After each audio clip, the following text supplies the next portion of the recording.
right, y'all ready? Let's do it.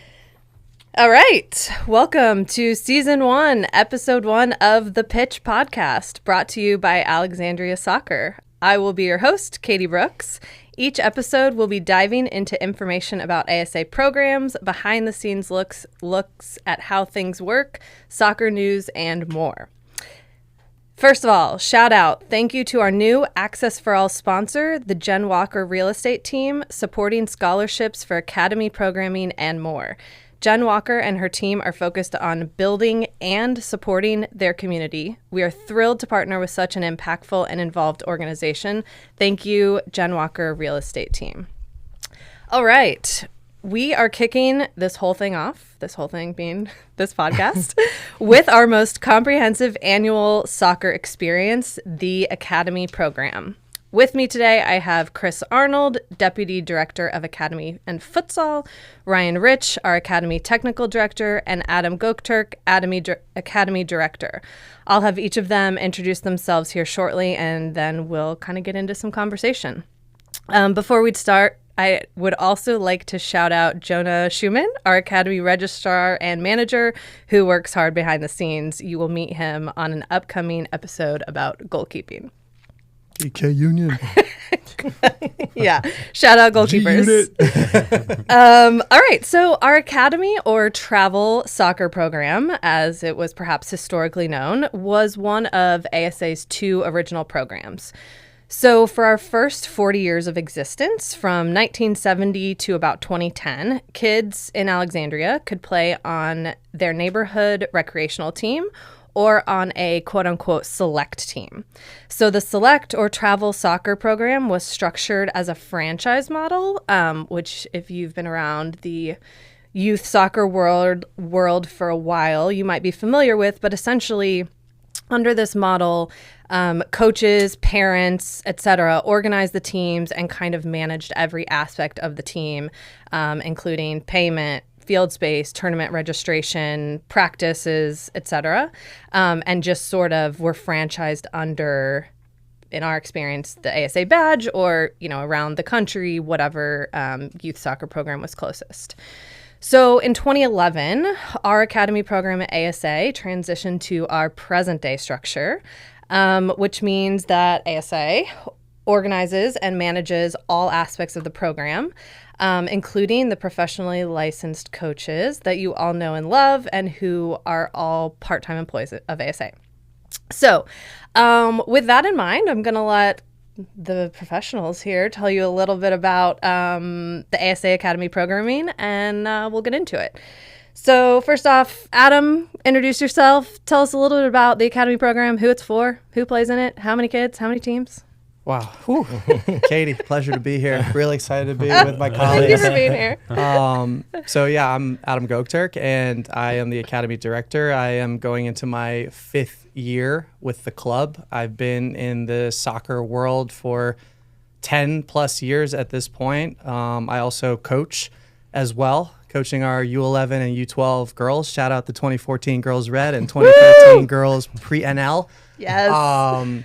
At a high level, I oversee the management on the operational side, which means, our fields alongside our operations director, Sarah Christie. So managing the training schedules as well as the game schedules for all the different leagues that our, teams participate in. And I also manage the HR side, so working directly with our academy coaching staff.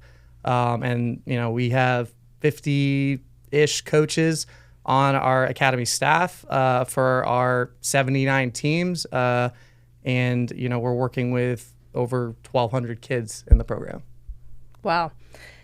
50 coaches, 79 teams, 1,200 kids. How many fields do you think we use around the city of Alexandria? We'll get into that later, but just high level, 20 plus? Yeah, at least. 15 rectangular plus other spaces, futsal courts.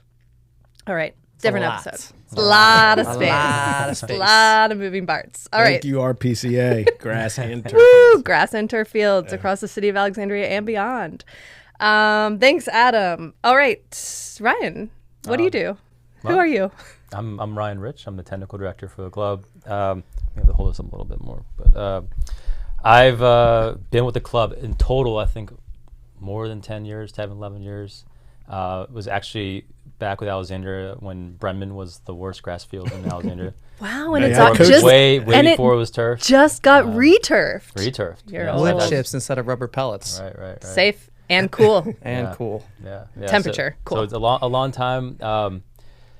As I coached the 09 girls NL team currently, and before I was with Alexandria, I was actually a teacher in Alexandria City. So I've been with the community. A lot of the kids that I think just graduated out of the program last year, I knew them as kindergartners and first graders at George Mason Elementary School. So it's really and a lot of these kids I grew up with, and when I was basically a kid still, and now it's kind of cool seeing them graduate on and seeing what they're going to do with their futures.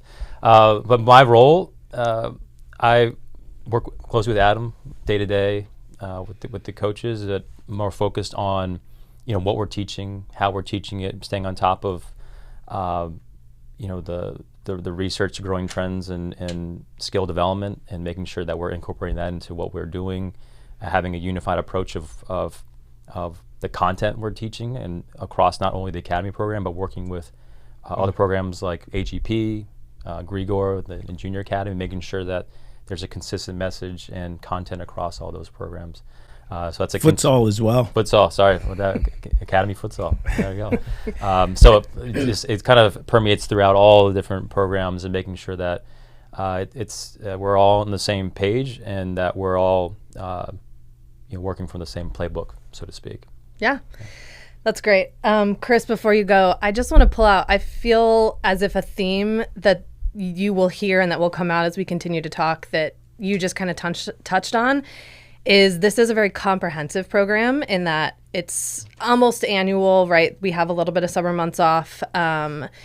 There's a lot of inputs and touch points, but it's also very holistic. So kids at ASA who join as toddlers, who join in the rec league, who transition to junior academy, to AGP, who play futsal in the winter, you all as a team are working with all the other program teams who you may meet on future episodes, but right, to think strategically about how we can best support the kids kind of in whatever they're looking to do at whatever level they're at sort of whatever experience they're looking for, which I think is unique and really nice that you can we zoom out to the holistic level versus operating kind of in silos.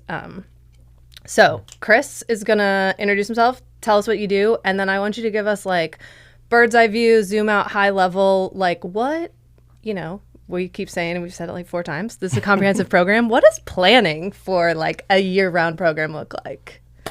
Yeah, Katie, thank you. And, talking comprehensive, it in cross-programming, it made me think about the amount of time that our players get activity on the field. I mean, in our academy program alone, it's, I think, upwards of 250 hours throughout the year that they're, playing, being active. And, when you look at all the other programs that we have going on to really accommodate the demand within the community to participate, it just goes up even more in terms of the amount of time that our players are being active and playing. But I'm Chris Arnold. My role at the club is deputy director with a focus on the academy and futsal programs. I was looking at my job description. Oh, boy. On the way here. What do I do? What do you do here? What would you say, Chris? Primary objective, deliver high-quality programs that meet the capacity demands of the community.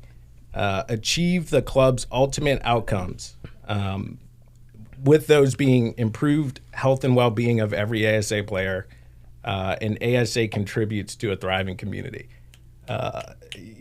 So from a high-level perspective, and when I look at what I do, that has been condensed into a few sentences. And when I think about it, right now, and especially sitting next to, Adam, Ryan, Katie here, is the amount of time, effort, and planning, immediate planning, but also 3, 5, 10 years down the line.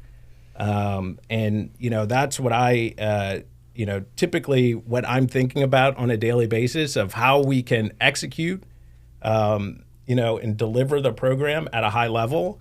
But also what do we need to be able to do that? And how are we going to do that? And I think from the academy program, right, we talked a little bit about the calendar. You kind of touched on that, right? And, to some extent, our informal planning for next year has already started, right now, and the season just kicked off.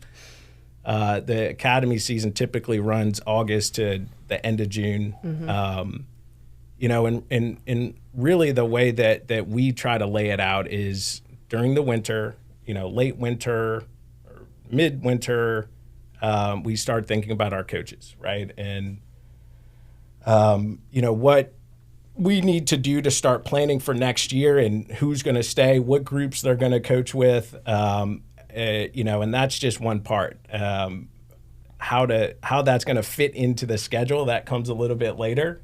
But yeah, it starts there. We then start game planning on what the season's going to look like. Practice schedules, game schedules. There's some early planning around that. We then start moving into tryouts and player placement that starts in the spring. Which again, just this is for the following year, and once we get into that period, it's then starting to think about, okay, we have this great group of coaches, we have this plan of what their season's going to look like, we have to train them, and towards the late summer, early fall, we do a tremendous amount of training to get our enormous staff of coaches, internal staff, external staff, and other stakeholders that we have trained on being able to deliver for the following year. So just a few things, and we're looking pretty far ahead. And I wanted to bring that out because I think it is maybe unique. I don't know how other sports necessarily operate, youth sports, but I think you all are thinking about this very strategically, and with so many kids involved, it has to be built out. I want to say a little joke.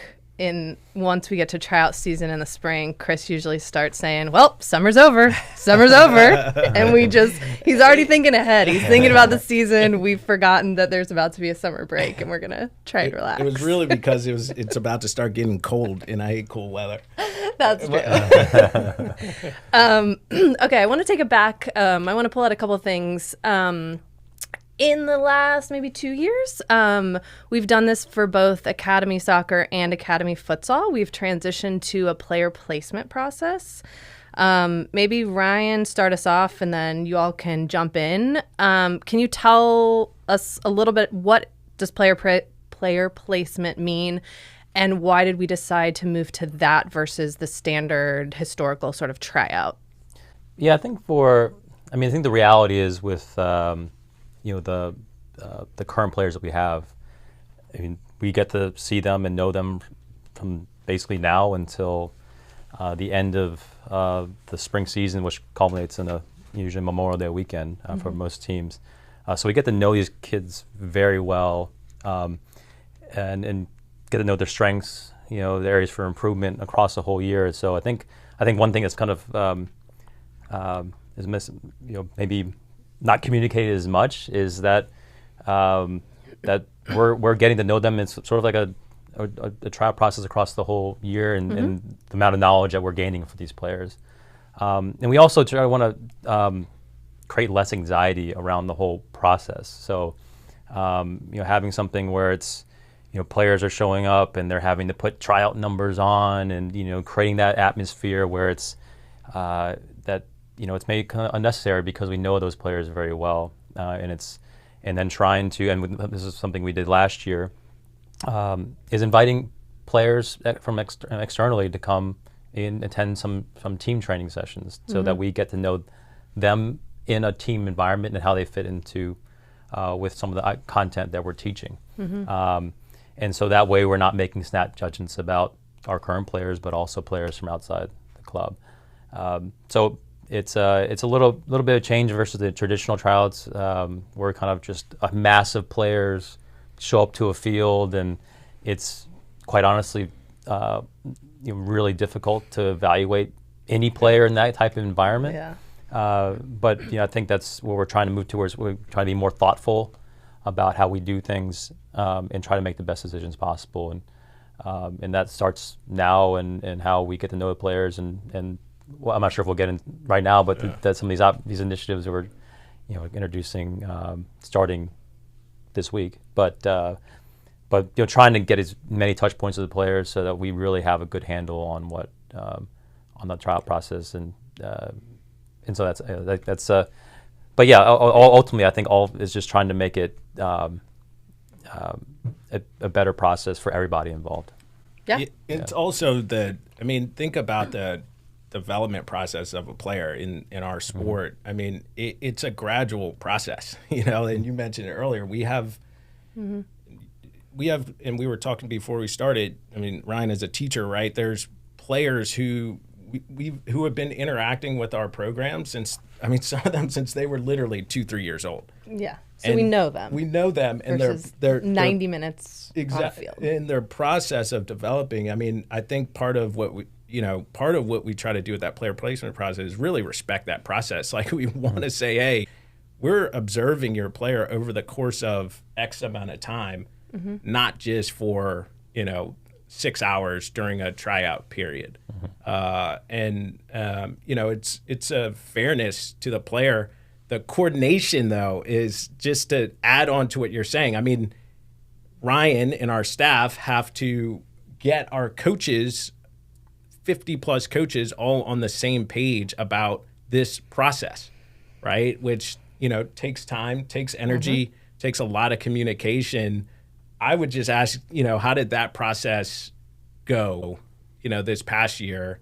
And what did you think about it? Some of the challenges, I think some of the positives. I think just like you were touching on earlier about how the process starts so early, that we started talking about how we're going to approach this right after tryouts of the previous cycle. And so having a debrief of, okay, what went well, what we need to improve, how might we improve it going next year, and planning for those things now, now being right after tryouts for the following year, well in advance. And I think it's so I think that's a process of like, okay, where this was a new process, and so I think we're going to continue to get better and better at it in terms of for coaches to understand. But I think it takes a lot of communication from our end to making sure that that we're coaches are doing their IDPs, they're following up with players, they're looking at their rosters and fitting the timelines of when we need those filled out, and so there are a lot of kind of reminders. Adam does a lot of work on that end as well. But yeah, I remember that we met end of May this past and just said, hey, I think based on this, maybe we should look at the ID process a little differently this year. And so I remember that distinctly, and right after the tryouts. And so I think it's something where it's like, it's striving to make it, how can we make this more clear? How can we make this a better process, an easier process for everybody to understand?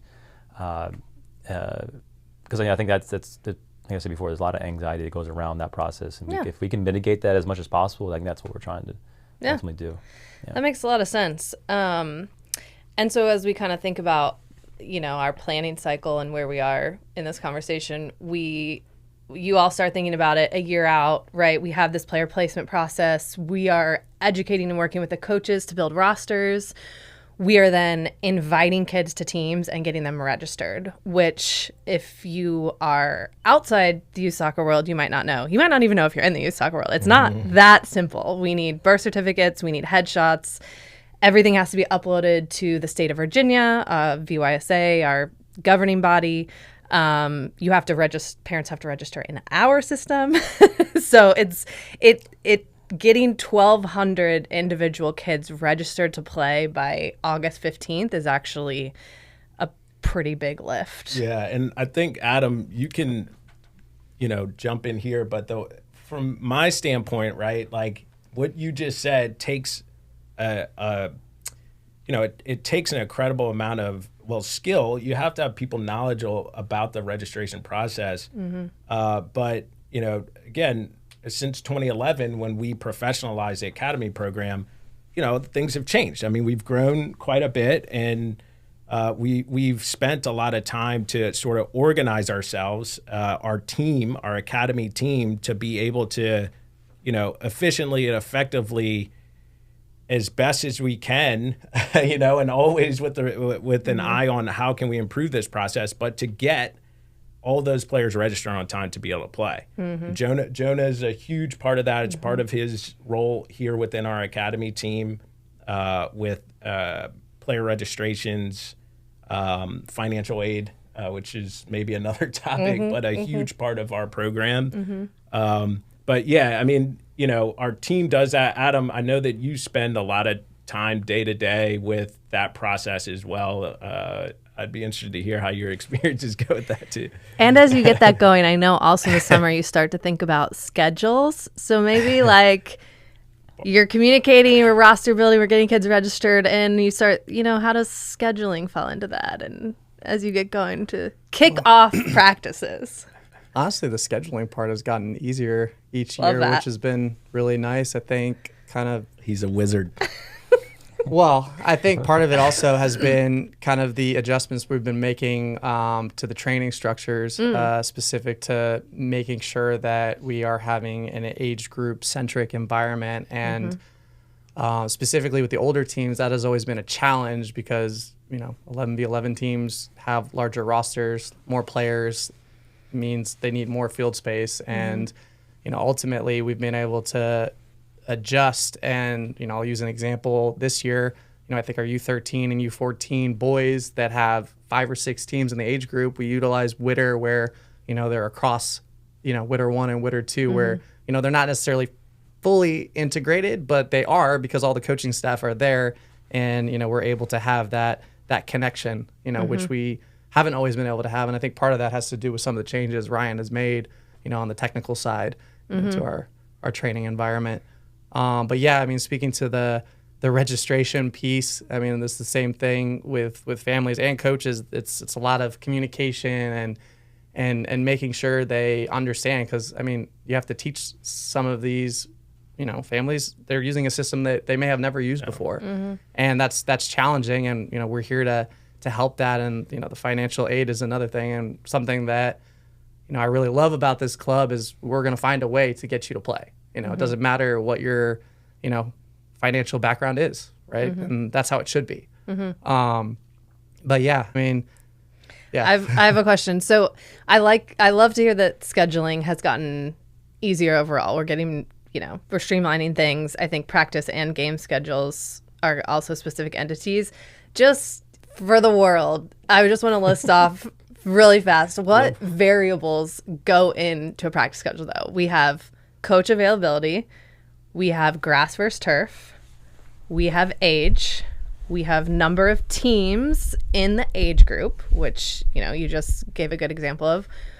What else? So I mean, I will say on the coaches availability piece, we have been catering pretty heavily to help our coaching staff out, but with some of the changes that we've had, we've made specific groupings, right? Like if you want to coach 2 teams, you coach U9, U10, or you coach U11, U12, or 13s and 14s. That makes sense. And, and because we get the schedule out so much earlier, when I say we get it out, it's a projected schedule, right? We share with the coaches and show them, hey, this is what the schedule looks like. If you want to coach 2 teams, these are the teams that you would need to be working with. And of course, we're taking into consideration the history of the coach, what teams they've been working with previously.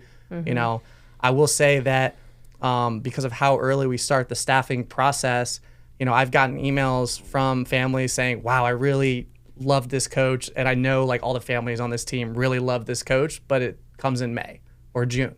And we've already kind of made the teams. We've already kind of announced the coaches. And I will share that if you really love your coach, share it mid-season, because that's when we're really starting to make those hard decisions on where everybody goes across all our teams, and ultimately it's trying to support everyone in the best way possible. Yeah. Just a freeze on that point, right? Of to highlight the variables that go into it. I will say sometimes we're in a position, I've joked about this before, and Katie has made it happen. We've wanted to have cameras in the office so that we can share to see the process. I think this is a way we're this we're is a doing little it. peek, But, there's a lot of variables that are in play when it goes to the schedule. And I think what I'm trying to share is that we take that into account, like the feedback that comes in about a specific coach, and just knowing that our staff, we never, if we can do it and it makes sense for our overall plan, we're gonna do it. In strategy, we're gonna try to do it. Yeah. And to that point, we put out a mid-season, like November, December academy survey and a postseason survey in the spring. And you all read every single line of those, right? I think this year we got about a 30% response rate, and we're taking everything really, into consideration, and we appreciate that feedback every year. I want to say one thing, and then just back to variables, I want to also make sure we make it clear, just because I think it's helpful in understanding how everything works. When Adam says we're getting out the schedule early and earlier, the projected schedule, some of that is because we, as a youth sports affiliate in the city, rent field space from the city of Alexandria. So we are requesting, and by we, I mean our wonderful operations team and Sarah Christie, we are requesting field space and building our projected schedule around what we hope we get.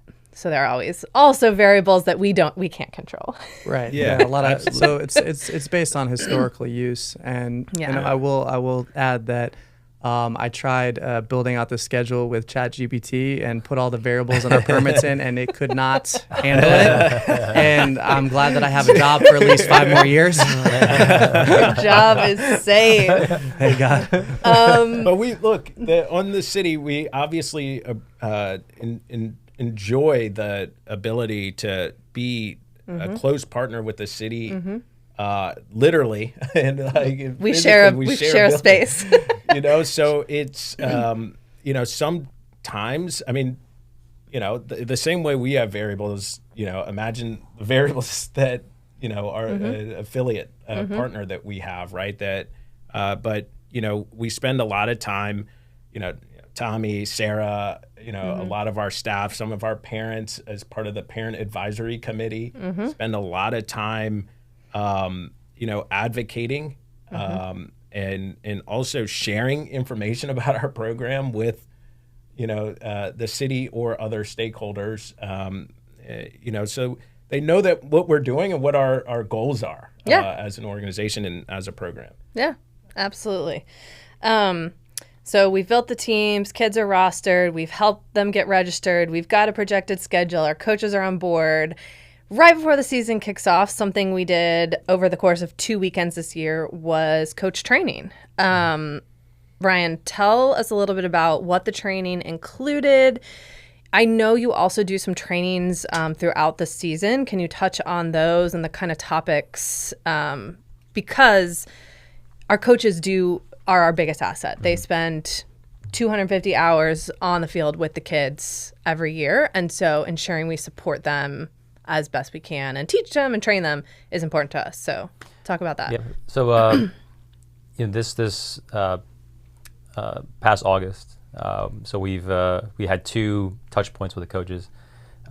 One was more of a lot of the administrative sides, understanding we had the operations side, the administrative side, the communication side of things, and which we were able, to do virtually with them, but knowing that the following weekend they were going to be with us for 16 hours in classroom and on the field. So we had a coach mentor of mine who I've worked with for many years, named Bernat Mosquera, who came over from he's a academy director in Austria, and but I've worked very closely with him in the past, and a lot of he presented some great information related directly to our content, which I think was unique. I think a lot of we go to conventions and we go to maybe more generic coaching education workshops that aren't necessarily geared towards what we do at our club. So you know, as a teacher, when I would go to workshops, you would see great information, and then when you go to your classroom or go to the field next Tuesday, you're thinking, how do I take what I just learned over the weekend and apply it? And you realize maybe it's kind of an apples and oranges type of thing, and you sort of forget it. Whereas it was geared specifically to educating coaches on our content and how to teach it, how to understand it. So that's what I think was really helpful for coaches.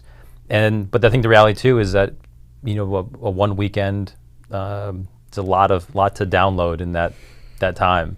So having ongoing touch points with coaches. So actually this Sunday we'll have our first Zoom ongoing coaching education session based on some feedback that we get from coaches. And so one thing, we've expanded our coach mentor program. So Grigor has been working with the U9 to U12s the past couple of seasons. He stepped away from coaching to focus on that role. We've actually included Will Hanna and Tim Lenzo in there to provide even more support across the entirety of our program. So that they work closely with certain coaches and come back in our technical meetings to provide feedback on, hey, this is what I'm seeing from these age group. These coaches have these kind of questions. It would be really good to maybe do an ongoing coaching seminar on this specific topic. So, you know, this weekend we'll be focusing a lot on our game principles and questions about formations and that sort of thing, and with the idea that, hey, Get this the is tactical board out. Right? yeah, there you go. But yeah, the idea is that, you know, it's like education it's not something you do at the beginning of the season and say off you go and you've learned enough. It's good luck. You know, learning is an ongoing thing, and making sure that we're supporting coaches along the way. So I will say, as a head coach myself, that in the past 2 years with Ryan, or it's a year and a half now, maybe. Okay. Who can say? Seems like 5. Seems like 10 years. Seems like forever. Seems like ages. I will say that I've learned a ton now as a coach, and I'm really excited to have this guy here with us. Appreciate that. It's getting sentimental here. Tissues over there. But think about where that's coming from. Like, you know, the approach that we're trying to take for the way that we teach our players, you know, it's likened to a school. We've said that in the past, you know, but it's also in an effort to not be random.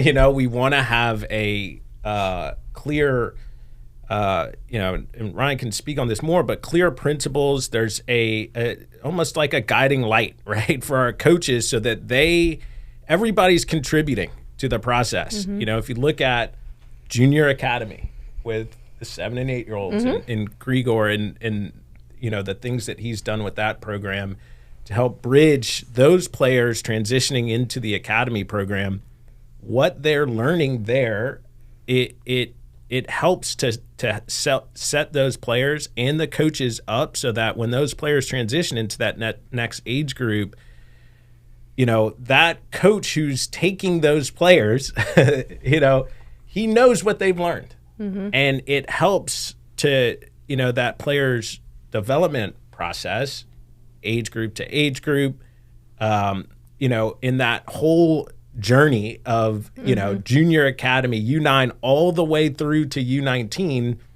that there's a connection between each of those age brackets. And the academy coach mentors, right? We say, hey, we can't have one person, our technical director, with 50 plus coaches be able to, you know, give them the touch points on a regular basis. So we've utilize our resources to expand our staff, to just expand our reach to these coaches so that, you know, they're able to better implement all of that work and content, and so that they can implement it in a good way. Mind you, these folks have other full-time jobs. I was gonna say that. Yeah, it's a huge commitment. Yeah, and so they need the support, and it's I think it's appreciated and helpful for everyone. This reminded me of something that I want to bring up that I think ties into all of this with the coaching and the sort of holistic perspective. So 4 or 5 years ago, with the help of Coach Tim Lenzo, we launched an assistant coach program. We started it primarily on the girls' side, where high school academy girls players were volunteering to become assistant coaches with U9 through U12. Program is thriving. We now have high school assistant coaches, boys and girls, at all U9 through U12 boys and girls age groups in junior academy, even at some U13 and U14 teams. And I think one aspect of that is, wow, these kids are starting to see coaching as an opportunity, as a career, as something they can do. And two, they're getting all of this great mentorship and learning and, learning from these coaches who are learning from the coach mentors. And it's just kind of this really nice cycle. And of course, all the kids love it. The older kids love being called coach and having responsibility. The little kids are like, these people are amazing. That's their favorite person to see at practice. I guess, what value do you see in that? Anybody can take this. I'll hop in first. Go on. I know everybody's chomping at the bit but for me, it goes back to the outcomes, right?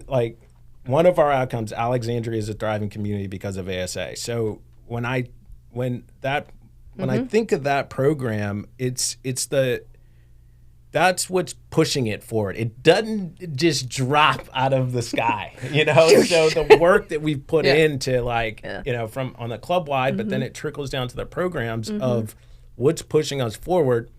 I think that's where that stems from. But yeah, I mean, just think about the experience that it gives to a youth player to be able to start learning how. I mean, there's so many things that come from it, right? Learn how to communicate, learn how to organize, follow direction, give direction, confidence, learn your coaching voice early. And I think that's a big part of that type of program, and it's gonna then. I mean, when your mind starts thinking 5-10 years from now, that player, after they've gone on to whatever it is after their youth soccer career, college, work experience somewhere else, traveling abroad, who knows what it is. They can come back. They can come back to the community, to the club, and be prepared. But, at the same time, if coaching's not their thing, it's setting them up for the future after they, get into the job world. Absolutely. And we're seeing it. I was just gonna say we've got maybe our first. Well, Jonathan Nunez is a returning ASA alum, full-time coach. I mean, we have a handful in junior academy. The Zoe, Caroline. Shout out a bunch of folks, but yeah. Jack Granger, Zach, yeah. It just the list is going. It's strong. The other nice thing is that not only do they just feel more comfortable and confident and have an understanding of coaching, but also they know a little bit of ASA, which I think is so important. We have a Joey as back recent graduate, longtime ASA player growing up. And as I was Adam and I were getting him prepared to take over a team this fall, some of the things he was saying, I'm like, oh yeah, he knows. He's been here. He knows what's up. He knows how this works. He's an older guy, right? So he, I think, kind of started that trend. I mean, he was part of the group that started that trend to say, hey, I'm going to play 17s, 18s, 19s. I'm also going to coach TOTS, skills, summer which camps, is now ball mastery and other programs, right? And so comes back and he knows what the program's about, right? But I think it's also recognition that not every player in the academy program will all want the same thing of, I want to go play professionally. I want to go play in college. I think a win for me a lot. And I think the more I coach, the more I realize I'm teaching soccer, but then it's so much more about, all right, well, there's every single day I'm on the field, training or games. It's a constant reminder to myself that I'm improving as a person. It's an opportunity for me to improve as a person. Like, there's so many moments, but also to help these players. And I think that the assistant coach program is key for an opportunity for that. So just a bit recognizing that, hey, that might be a path for them, and opening the doors to explore that opportunity now, so that, hey, when you're graduating college, that you've got years and years of experience that you could and you're starting off from in your really young age and getting into that profession. It also realizes that, hey, this gives them appreciation of the game. That I think a win for us would be if you can be older and playing and watching the game and be able to appreciate the game for what it is and learn that passion from your time in the academy program. I think that's just as like enjoyable to see happen as the player you see on the go and achieve their games professionally or in college. So I think those push programs can be really impactful, and so I think finding more opportunities for young people to get involved is great. Yeah. Something you said there stuck out to me, and that is that kids have different goals, right? They're playing academy soccer for a variety of reasons, and something that I think we're pretty transparent about is wanting to support that and supporting an experience, whether your goal is to play college soccer. I think we had 11 girls commit to colleges last year, 12, almost the same number of boys, right? Whether you want to become a coach, maybe you want to play at a high level to develop leadership skills and to stay active. Maybe you are interested in traveling on the international trips throughout each summer, throughout your kind of middle and high school career, right? There's different reasons, and we are not here to say, like, if you're playing academy soccer, this is what you have to do, right? We will.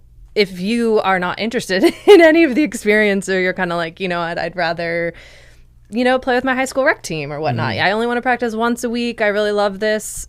Awesome. We offer that as well. But I think, thinking about all the different ways kids can have a really positive experience in this program is just kind of a special and unique thing, which kind of something I want to talk about, if you can add to it, is also just the video support and what we've been doing over the past years with, which I think is both teaching kids, right, how to create and edit videos, which is like a tactical skill or technical skill, and preparing them to, get recruited or. Yeah, with the college support and, again, I think the point that we're all talking about here is it's a life skill. The game is bigger than just what's happening on the field. What? At practices, in games, right? And, it sounds simple, straightforward, but the reality is, especially in our industry, around the country, that's not always the focus, and I think what I wanted to mention is just like our crew here, our team, I think kind of being humble in some ways, right? I mean, Ryan went to Princeton, graduated, Virginia Beach, right? Went through the whole U system. Had positive experiences, but also negative experiences with coaches. At least, we've talked about it over the years, right?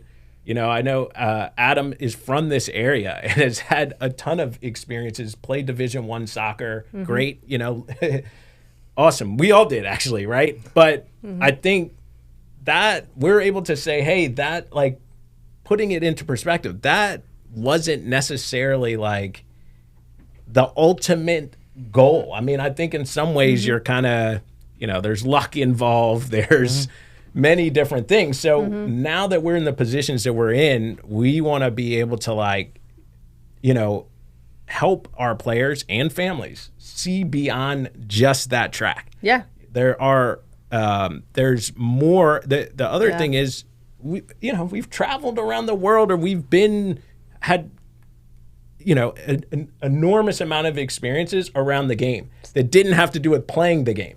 We are here today. Soccer opened this door. Yes. Yeah. So I think a lot of it, what I'm trying to get to is like giving back to that, right? That's our, and I think, in a lot of ways what's fun about it is that we're all on the same page. We might not agree on everything all the time, but we're on the same page in what some of the overarching goals, outcomes that we're trying to achieve. And that ties in to some of the things that you mentioned. Video support, is like, okay, hey, this player can learn how to take this task, take responsibility, learn how to do it, learn how to ask for help, if they need it, but then taking that project on and that's something that we provide support for through our college placement program. But, also just encourage the players to like, hey, try this out. This is going to help you in the future. Yeah, I liked what you said about helping players and families like understand the true breadth of opportunities available. Like, just as a small example, one that jumps out is a high school student who graduated a couple years ago, is currently attending a Division III school, playing soccer, was a great fit, loved the campus. It turned out that once she got there, she could also become a two-sport athlete, and she's on the basketball team and got to travel to Puerto Rico for a winter basketball tournament. And like, that sort of, experience is maybe not necessarily available in a Division I experience. Not that, there are other things that are great there, but there's all kinds of different ways that you can have a really great experience in high school, beyond college, beyond here we are. You can come work for ISA, where it's not, I think, one path or nothing else. Yeah, for sure. I want to talk about one input that I think is something we've actually been doing for a long time. And I think Adam and maybe Ryan's teams, your girls do this. We've worked with a mindfulness coach in the past, Robin, who's helped, shout out Robin, who we utilize for different teams. Coaches request it, or maybe we, kids requested, or families, and we've utilized her to help with some mental performance training. To correct me if I'm wrong, can you talk about the maybe box breathing or things your teams have incorporated and sort of how that falls in or can play into the experience that we can offer? Yeah, I mean, both my groups, the 2014s and the 2013s, incorporate box breathing, or they do, I think, the finger breathing where they're just kind of going up and down, kind of in to out, breathing in along, using their hand. But they do it. Sometimes I have them do it before practice to get them in the right mindset. They have a lot of energy coming out of school, and it helps them kind of get back to being focused. And they do it during warm-ups before every game to kind of help calm the nerves a little bit. And I do feel strongly that it helps get them in the right mindset where they're not necessarily, they're not worried about making mistakes anymore. They're kind of letting it fall off and just. I think that's so unique. I not to speak for all of you, but that is not something that was a focus or a priority or that I ever experienced in my youth career growing up. Just like a way to manage some of those feelings and emotions. I think it's the overall recognition. Like, those are specific strategies that I think a lot of coaches have benefited from. But also just the recognition that it's overlooked a lot, and that how your approach to a game, how you deal with stress, and how you respond from a mistake. You can have the greatest, the technical side, the tactical side of the game, but if your mental side of the game is suffering a little bit, then all those things can go out the window. And so I think that's a really important part that Robin's educated the coaches on, and then has gone out to fields and taught coaches how to use this and worked and demonstrated with teams. So that's not, Adam uses it. I've seen other coaches use it as well. So I think it's trying to recognize like the the holistic part of we've got, all these things interact with each other, and it's not in isolation. And so trying to see like how can we provide support in all these different areas for players, to help them perform their best and to feel confident in themselves and also on the field. Yeah. Massive part. And it's not if you're going to have some challenges with your, mental performance, it's when. Yeah. And I was at Adam's game this past weekend, and the players, it was impressive to see his young players before the game kind of take that upon themselves. And I think, look, they're a team that's playing up, so you're a young player playing up in age group, which is appropriate for them in their skill level. And, it was impressive to see them get together and get themselves prepared mentally to be able to face the challenge that they were about to face in the game. And it's going to happen. It's an important part of being an athlete. Very important that I think, we want to continue looking at ways to, improve and build upon that. Especially in this day and age with social media, this, that, and the other, to help players, ultimately be ready to perform, and they can feel good about it, and be able to manage the different challenges, adversity, stress, anxieties that come with being an athlete. Yeah. Yeah. Before we kind of do closing remarks, everybody think about what you want to leave this with. I do want to touch on. I do got to get to practice. Yeah, we got to practice time. I get to winter. I do want to touch on our Access for All program, which you mentioned a little bit earlier. So our Access for All program has 3 branches, and one of those branches is scholarship support for our core programs. And so that means ensuring that kids who want to play academy soccer, who want to play academy futsal, who want to attend a summer camp, have the financial support or the resources, or even we offer, a number of variables for the high school kids, coaching, working, a tuition trade. There's the opportunities. That is something that's really important to us. So I just wanted to mention that for, I think, all of ASA and for the Academy program, we want this to be an experience that's not exclusive to anyone in particular, if you have the skill and interest in playing. It's a big part. You talk about the transition to professionalizing club in 2011. That probably the number one thing that was a goal was to say, hey, look, we don't want to say no to any player that wants to participate. Yeah. So the goal is to break down barriers. I mean, you hear about it in the States, pay-to-play model. It is a pay-to-play model. I mean, because we've heard about all the inputs, the in present day structure that go into this, that field rental, registration. It's unfortunately we can't just leagues, we can't just pop up and play anymore at the park. It's how you how you strategize around that model, and I think that a big focus is, to not say no to any player across programs. I mean, I think we award, at least with Academy, close to $500,000 a year. Last year. In scholarships, which, is a direct effort to say, look, we want you to play. We don't want to close this door. We want to try to take down that barrier for your participation. And, there's a lot that goes on for that, right? There's, from fundraising, we just hired a development director, Emily, to be able to help with sponsors in that process, and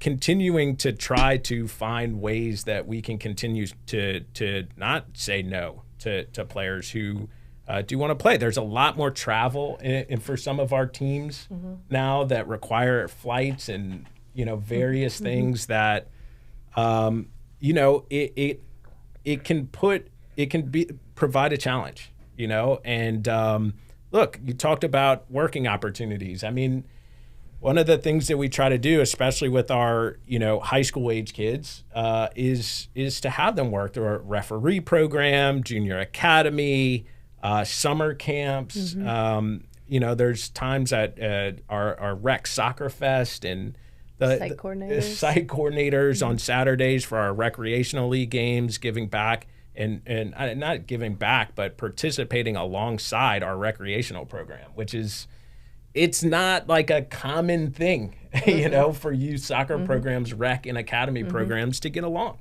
and work together. You know, so it's a big task. I think at times, like with a player registration process, a lot of these things just tie into each other. But it's important to us always to, you know, be creative if we have to, or figure out ways that we can continue to not say no and provide these opportunities for players. And so far, I think I've been here for 13, 14 years. I mean, maybe I'm being naive. I can't remember a time where we've had to say no for participating. Now, there's times where there's other programs that make more sense for that player to be able to play. But for us, that's a huge win because they're still playing. You know, it's not having to you know, leave the game that you want to be able to participate in because of financial barriers or anything like that. Yeah. That's great. All right. As we wrap up here, I think we sort of acknowledged before we started this that we could have individual episodes on a lot of these topics. So we might be back for curriculum, for college placement, for international trips, to talk about player development, you know, which we just touched on. But we'll just, if each of you can kind of share maybe what, you know, your favorite thing about your role is, or like maybe it's coaching, maybe it's just like, what do you enjoy doing kind of day to day as part of this? And if you want to leave us with anything about the academy program in general that we haven't touched on, feel free.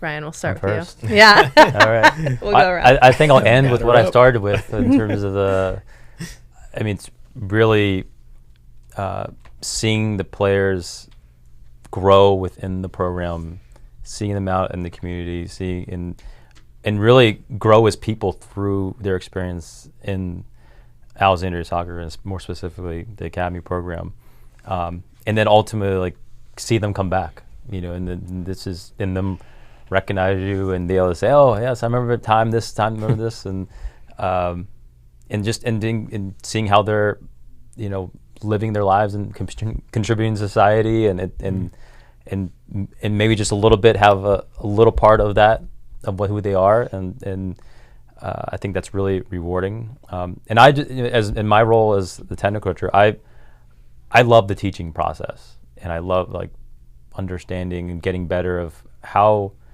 can we constantly improve in teaching players and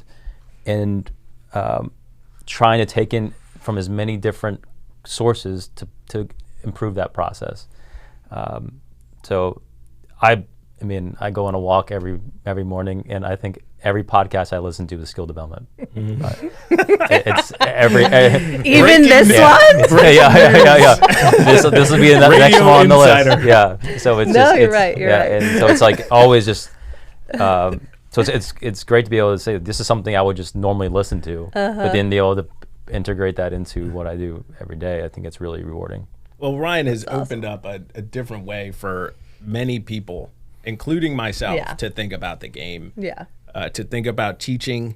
So it's and you know that it's you know I think at U9, or this might have been 15 years ago. I'll tell a quick story of coaching with Ryan on Soccer on the Hill, or I think it was Washington Soccer Club. We had no idea what we were doing. Now that I look back. Oh, yeah. It's embarrassing. It's embarrassing how little you knew. Well, I knew. Not just you. It was me as well. Yeah. When I was watching, I was like, No, I was right there with you. But you know, I think, and Adam mentioned earlier, I mean, there's some real, development on how to teach that has been happening here for a number of years through a lot of the education and work that Ryan's been providing to many folks. Not to mention his abilities administratively and knowledge of the industry. So appreciate you, man. What a guy.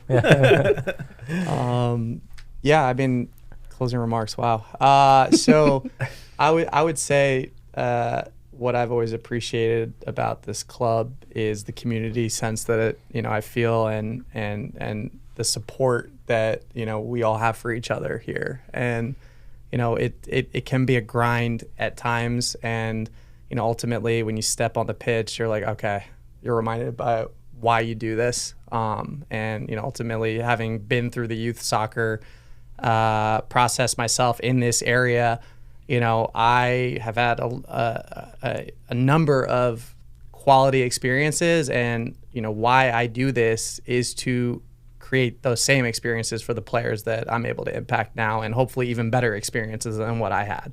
And on the teaching side, definitely it's light years better, and it's opened my eyes. Like, I can certainly look back at how I used to coach versus where I am now, and you can't settle, right? It's always just a constant process. Just like we're teaching our players, it's we as coaches have to be accountable and continue to better prepare and get more knowledge to be a better coach.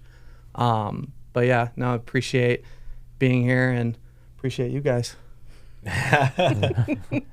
It's a what do you call it? Tight knit group.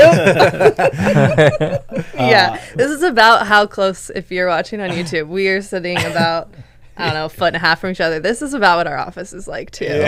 Come visit us. Well, Adam transitioned from another environment and came into a new teaching style, and after already being in the coaching environment for quite a while, like that's not an easy task to sort of. Me and Grigor got in a fight the first season. not physical, just about coaching and what formations to play and what principles to apply. How far we've come. But it was a great growth moment for me. It's a testament to sort of understanding what we're trying to do and buying into it and wanting to improve, which is another big piece. Growth mindset. We've talked about that for years. For me, I think what drives me every day is, look, I grew up in New Orleans, Louisiana. I played soccer in an area that soccer is not or was not the primary sport, and was fortunate enough to be in a club run by a couple guys, Mark Nichols, who's now at Columbus Crew, Robin Dixon, who's in Atlanta, Georgia, a few other guys who created an environment for us as young kids that I wanted a chance. I always had a dream to be able to try to replicate a similar environment and impact young players, because that's the positive impact that I had. Basically from the age of 12 on to, when I 18, when I graduated college and went on to play, or graduated high school and went on to play in college. And we talk about community, growing up in that environment in New Orleans, those guys created a place for us to go to, and built confidence, in all of us, to where we felt that we could, actually, play soccer at a pretty high level against, teams around the country. And that part, that confidence building, was, that's something in the environment that was created, in terms of, there was a lot of humor, there was a lot of, banter, togetherness, but confidence at the end of the day to, that built your self-esteem, that, impacted you in many ways outside of the field, which we didn't know at the time, but now you know. And I think that's what pushes me forward, every day, especially working in the youth environment, is the impact that we get to make on a daily basis to say, hey, on the field, we can help you with this. Off the field, we can help you, build the confidence to do that, to, ace the tests at school or, whatever it may be. So that's what kind of pushes and drives myself every day, in this program and, just doing what we can to make a difference. That's a perfect final sentiment. I love it. Okay. Well, thank you all for being here. Episode 1. In the books. We'll be back with episode 2 and 3 in several weeks. This is not on a set schedule. Thank you again to Jen Walker Real Estate. Thank you to you all. Shout out to the Academy program. Intro music by acclaimed jazz composer and pianist Mark G. Meadows. Thank you to him. Subscribe. Thank you, Katie. Yes. What a setup. Appreciate it. I'm excited our team could be the first ones in this awesome setup for podcast number 1. More to come. Podcast number 1. All right. Okay. All right.